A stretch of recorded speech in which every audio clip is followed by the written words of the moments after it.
It's time for our weekly look at the sports stories close to you in Greater Manchester. And to take us through them, I'm delighted to welcome into the studio sports editor of the Rochdale Observer, Richard Partington. Richard, welcome. Afternoon, Ian. Can we start with the Rochdale Hornets, the local rugby league side for you? Yeah, great news for them. They've teamed up as such with Bradford Bulls, the Super League power.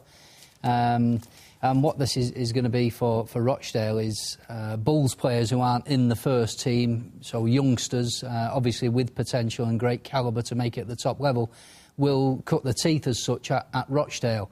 Rather than playing reserve games as such at Bulls, they'll turn out for Rochdale Hornets, which is obviously going to be great for Hornets because these are the kind of players, the quality of which Rochdale would struggle to attract. But being Bulls players and with the clubs linking up, it's going to enable them to field some real talent. Of course, and it's been a difficult time really for Rochdale of late as well. Can you just put that into a bit of context? Obviously this season they've had the points deduction and so on. Yeah, they've come through administration. It has been a season of struggle, but I think in fairness they've consolidated well, and there's a lot of hope for next season now.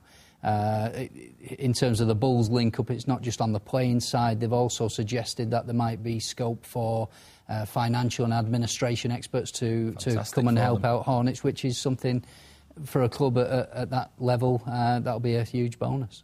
Of course, because it's a case of needing as much help as they can get as well at that level to attract people in and to sort the business model out, especially now at the moment there's no promotion or anything like that for them to work towards. Sure, I mean that was never going to be on the agenda anyway this season, but I think keeping hold of Darren Shaw is key. He's done a terrific job, and the spirit in the dressing room has been terrific, which, bearing in mind, they were never going to be anything other than relegation candidates. That's a tribute to him, and hopefully next season, you know, they could be pushing for promotion. OK, well, staying at Scotland, well, sort of. We're talking about Rochdale now, and their game with Rotherham last Sunday. They lost the game, but it wasn't quite just about the result in the end, wasn't it? It was the state of the pitch. It was a disgrace. Yeah, I think the result is very much secondary, and really, we should have been playing at Scotland, if truth be known.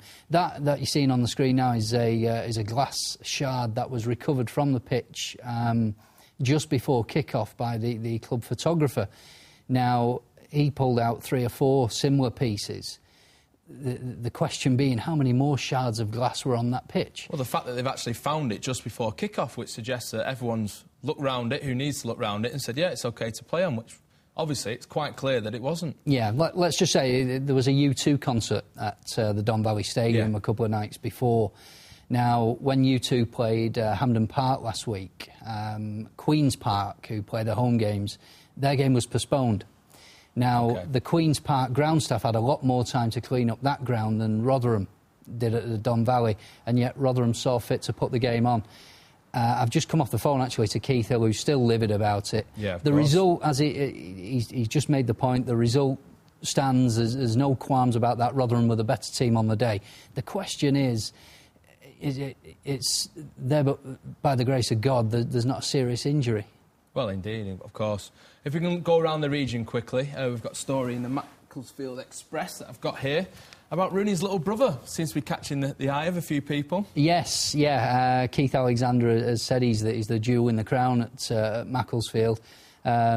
Certainly at League Two level, he's been catching a lot of headlines, and it seems that local clubs like Bolton and I believe Blackburn are casting an eye over him. Whether or not he's ready to move up to that level just yet, we're not sure. He was actually on the bench last Saturday at Macclesfield, but I don't think there's any doubt in his potential. Is it just because he's Rooney's brother then, or what? No, he's got something, this lad. He hit a shot from the halfway line in one of the pre-season games. And, you know, I think that takes a level of confidence and quality that you don't just get just by being a sibling. Of course. Well, we've got one more story here, just quickly, in this week's Stockport Express. Stockport Bowls.